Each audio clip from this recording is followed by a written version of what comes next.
Ka më shumë se 8 vite që kur ka filluar të ndërtohet. Por nga ajo kohë rruga Prishtinë-Podojev edhe me tej vazhdon të mbetet e papërfunduar. Sidoqoftë, punimet e nisura në vitin 2016 pritet të përfundojnë brenda këtij viti, ndonse qytetarët shprehen të lodhur nga kjo zvarritje e kryerjes së projekteve.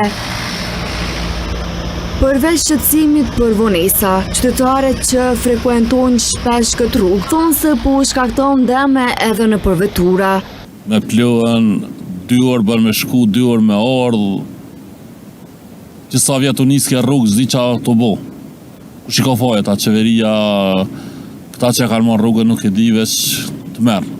Zëvendës Ministri i Mjedisit, Planifikimit Hapësinor dhe Infrastrukturës, Hysen Dyrmiqi, në një përgjigje në emisionin Adresë Ankesa, tha se punimet në këtë rrugë pritën të përfundojnë po në këtë vit. Po gjithsesi këtë vit përfundon. Kemi pas disa problemet në çështjen e shpronësimit të këto nyjet, ku janë me 2 nivele, të muret për mbikalimet e këto.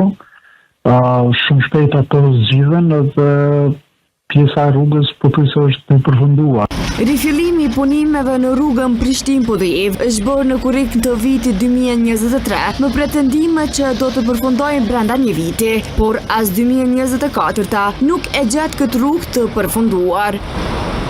Për përfundimin e rrugës nacionale Prishtinë-Podojev janë ndarë plot 38 milion euro, ndërsa punimet pritet të kryhen brenda vitit.